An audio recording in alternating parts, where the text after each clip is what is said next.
Good afternoon. This is Spirit Journey. Today is July 1st, 2017, and it's about 3 p.m. and it's a Saturday. I did a video earlier today regarding, well, it was an apology to the community of people blacks who identify with being Native American. And I also did another video that I'm trying to upload now about my experiences in life. It's really a continuation of the apology video that I did, but it's an in-depth, more personal regarding my life and my experiences with various people and how I became, or I should say developing into who I am now. I want to share with you some other stories. It just took my memory, got my memory regarding these 3 other individuals that I've met in my life who are people who share with me, well, at least 2 of them specifically, shared with me their affiliation with being Native American. One of them, I think my first individual that I met who specifically shared that her background as Native American. This was in the 1980s. She was her phenotype, means physical appearance, looked like a very light-skinned black woman. She lived in Harlem, central Harlem. She had 2 kids, 2 black kids, and she had invited me over her home. And she said when I was entering her home, she wanted me to rub on this tree trunk. And she said, I don't know why black people don't like me because I'm Native American. And it kind of took me by surprise because I see her as a African American / black woman. Back in the 1980s, blacks were referred to as blacks and not African American. But either way, I was a little surprised because I didn't know what she was talking about. She looks like a black woman. She talks like a woman from North America. She's living in central Harlem. Her kids are black, etc., etc. And she was my first person. And back then I was in my early 20s, and I was exploring for the first time I would say kind of like a spirituality. Again, I wasn't raised in any religion as a child growing up, and for the first time I was exposed to people outside of my the neighborhood that I lived in. These were the people who I was meeting at this time were people from Manhattan and what else? A different social background than myself. And I found them, I was learning. And I was receptive to learning. And back there in the 1980s, things were very rough for black people, light or dark. It was very hard times. And it was a lot of propaganda against black people, especially young, teenage blacks. And again, in 1980, I was a teenager, and that media I felt focused on me. It was very uncomfortable, that era. So I was starting to work in the city and going to school. And a couple of years after graduating from high school, I met these people in the city. They were much older than me, maybe 18 years older than me, And I was always receptive to learning about other groups. And I was introduced to her by another woman.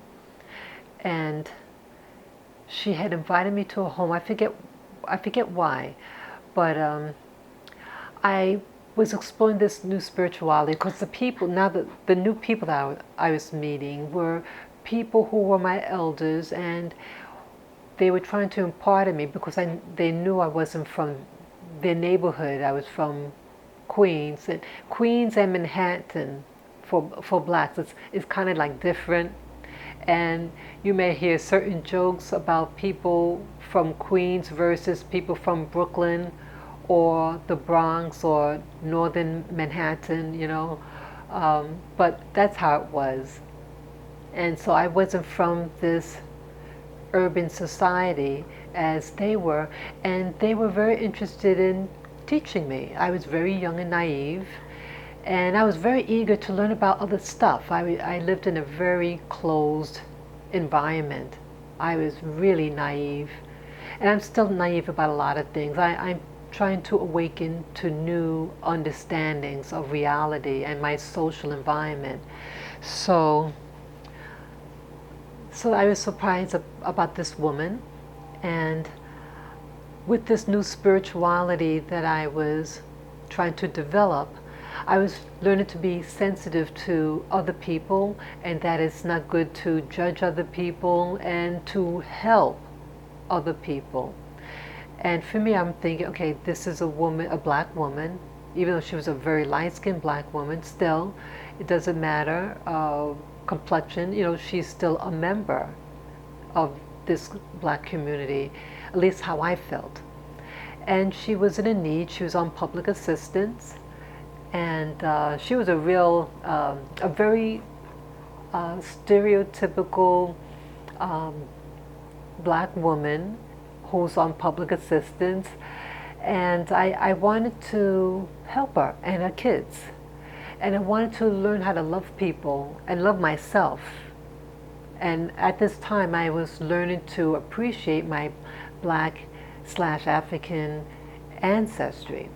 So I said, hey, let me do a good deed for her.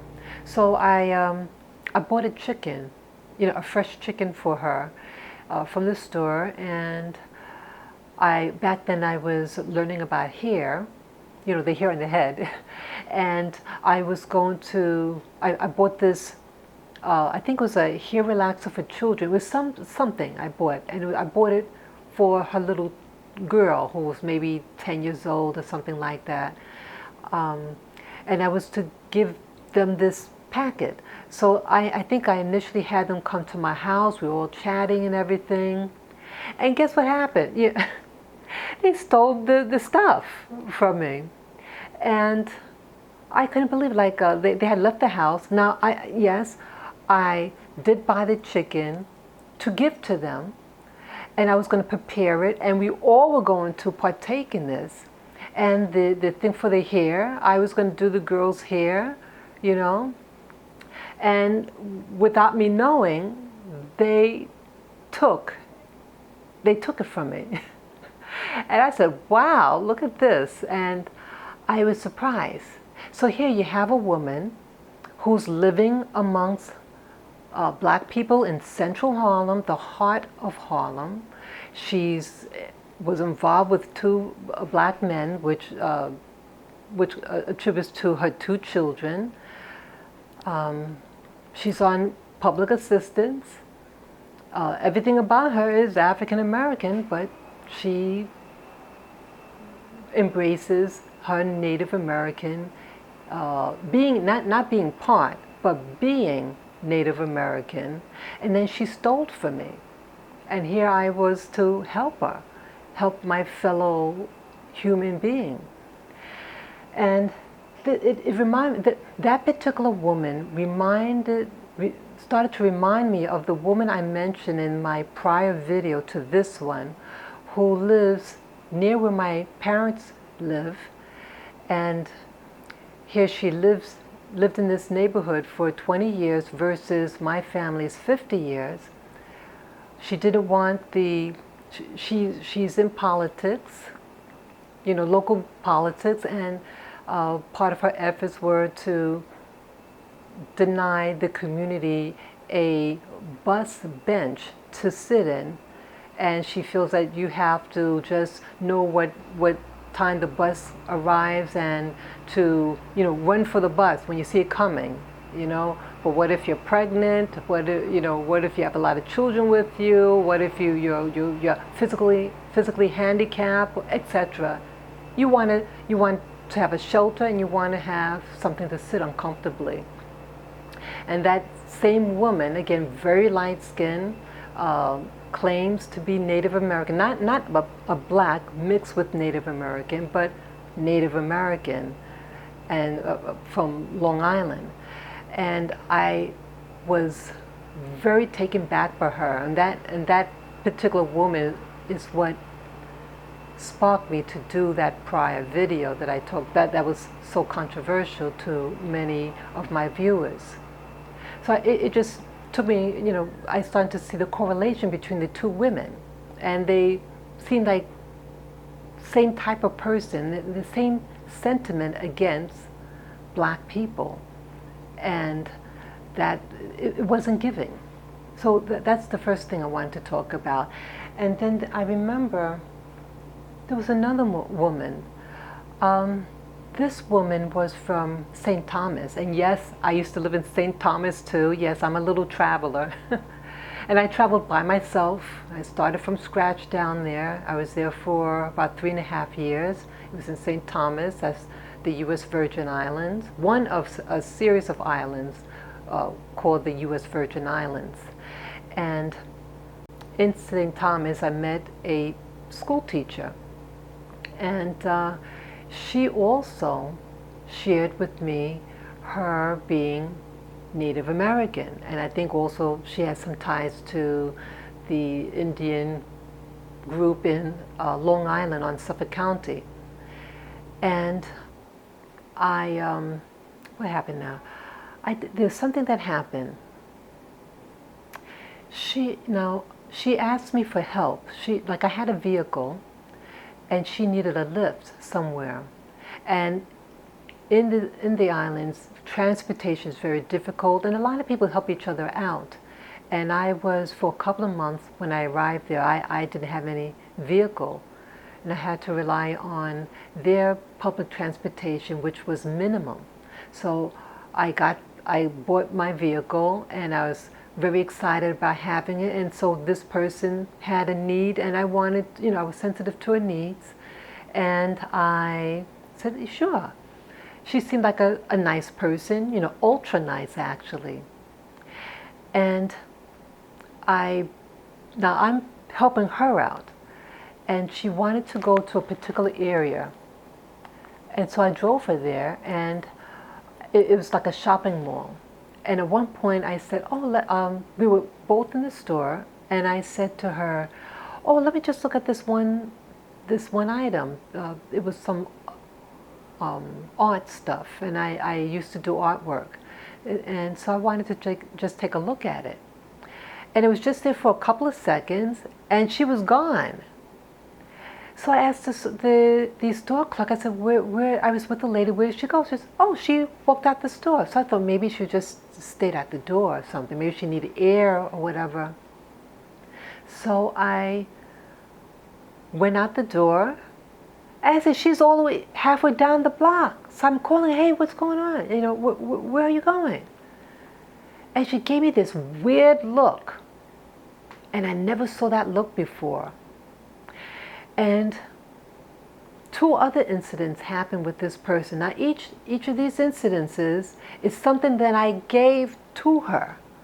Once I bought us dinner, I bought out of my own money, And she's getting angry because, I bought us both a plate of food, and she wanted potato chips. It sounds so stupid.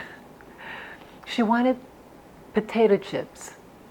And so I did get potato chips, but I only bought one. I didn't have enough money to buy the quantity that she wanted. And the price that she gave me for the items had changed. And so when I got there, it wasn't enough to buy everything, but I bought the plate of food and then only one bag of chips. And again, I'm using my own money to, share with her. And that same something happened. Her countenance changed, and this evil came out of her face. And she was angry because she only had one bag of potato chips and not three. She also was a woman who had weight challenges too.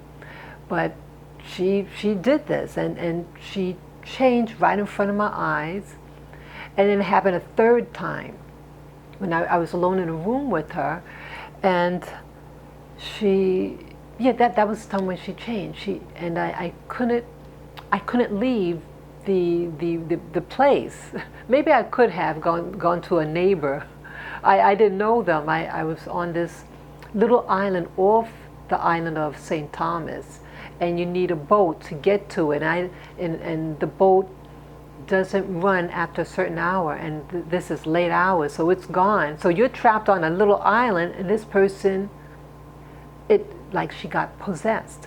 And I'm not just saying that to sound funny. I'm not trying to be comical here.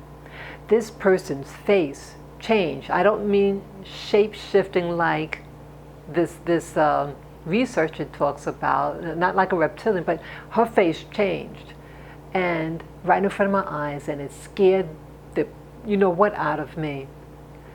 Now, I'm wondering what's going on. Both people, all three people I'm mentioning now, were people who claim to be Native American, and you help them, you give from your heart, and then this hostility and hatred, and I've never experienced this. I've even invited that person to my parents' home. I invited them to a party and everything. And this is what I got back from her. And then I remember this other person. This one was more recent. This one it was this year, 2017. It was maybe 3 months ago.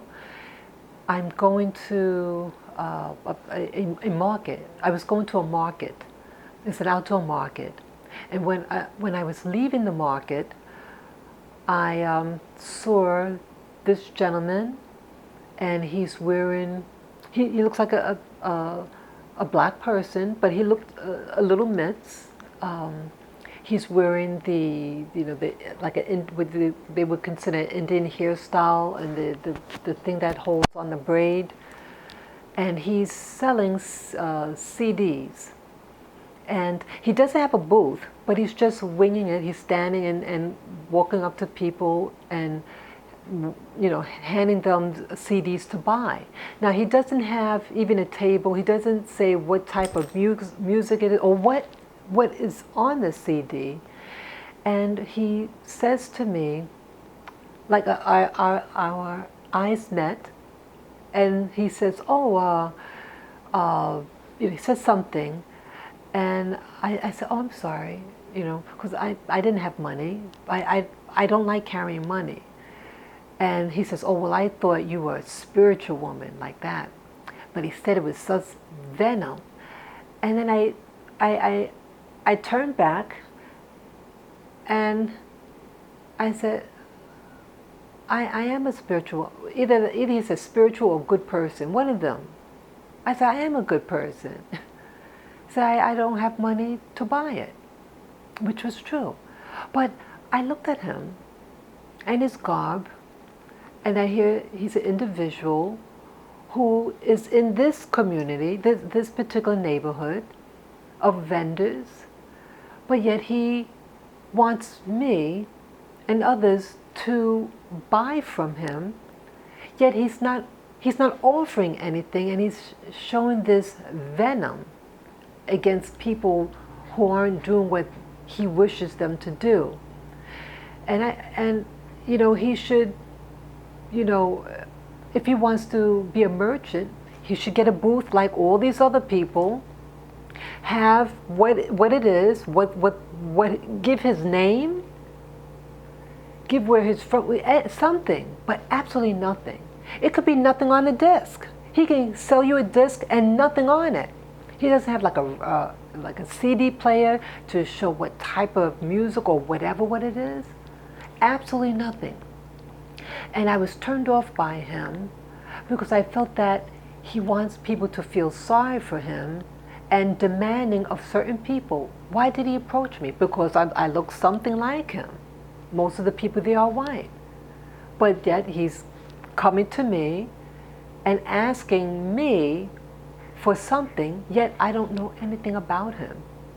I've never seen him before, but he had an expectancy for me to buy from him. And I felt that he wasn't being a genuine person in his delivery. You want to market something, you should indicate what it is and not use pity. You're a man, you're a grown man. So why mention these three people? That we have people in our community, as I mentioned in the earlier video, you have people who look like you, talk like you, dress something like you, or at least with this last person, he kind of wore some regalia, Indian regalia. He lives amongst you, and then he wants to do enterprise, make money, offer you. But each of these three people, that when you did help them and you show goodwill, that it was returned evil for good. I'm sorry, I have my little doggy here. And that I didn't like. I became angry at the situation. And so I'm saying that we're allowing people to manipulate us, to try to manipulate us, to force us to do things, to buy things from them, to support their needs. But they're not reciprocating. Each of these people, the lady that I bought the chicken and the hair products, what's the other person? The person from St. Thomas, helping out with a ride, buying their dinner, all these things, and then this shifting in personality, and then this last person who was a gentleman, a young man, and it's like no respect. Why is the black community hated by these individuals or individuals like them? Why do we even allow them in our neighborhoods? Why do we feel forced to have to buy for them? And then you get bitten. We have to be, as I said earlier, we have to be more selective in who we have in our communities. And I'm seeing that there's a splitting of our personality, of our identity. And that's the key issue, I think, with all these people that I mentioned. That there is an inner anger and a disrespect for life, for my life, for your life. And I don't know why they even bothered to be in our community. Why aren't they in the reservation? Why aren't they there? Everyone has a right to live where they want to live. Don't get me wrong. Every human being. But whatever neighborhood you are in, you should support, and not to bite the hand that feeds you, especially a black hand who's in a mess in this country. I'm trying to keep myself up.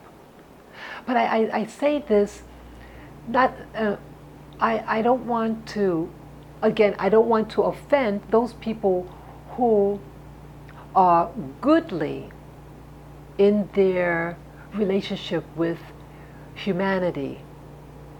I'm addressing those specific people who claim a particular heritage but who live amongst blacks or people who identify with the black struggle and who are taking advantage of us, taking advantage of me.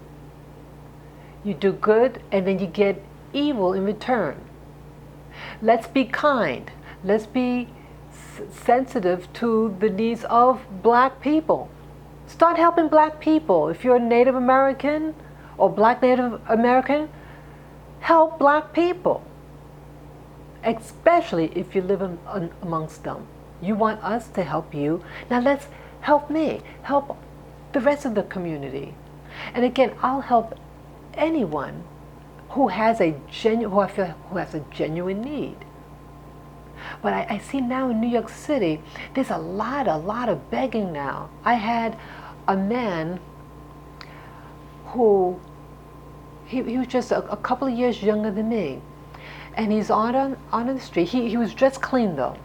And he's begging for money. And he had said to me when I walked by, "Oh, you look like this person on TV, and she's a racist." No, not racist. She's a bigot. And real tough. So I was like, "Oh, is he telling me that I'm a bigot because I didn't hand him anything because I was walking past him?" So it caught my attention. So I walked back towards him. I said, "Excuse me?" He said, "Yeah, you like this lady." And I'm thinking, I don't know what lady she's talking on that particular show. He mentioned a show. They said, "Oh, no, I mean this other show." Then he just started rambling. And he says, "Hey, could you buy me some toilet paper?" And I said, "I'll buy that toilet paper for you." And he says, "Yeah, could you get the cheapest one so you can get a whole lot?"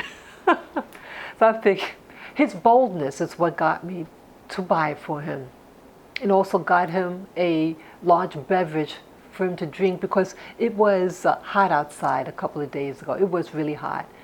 And so I came back with the stuff, and then I started talking. I says, "Hey, how long have you been out on the street?" And then he says, "Oh, I'm not homeless." I said, "You're not?" He said, "No, I'm not homeless. I have public assistance, but my check ran out, and so my next check is going to be a such and such, blah, blah, blah, blah, blah."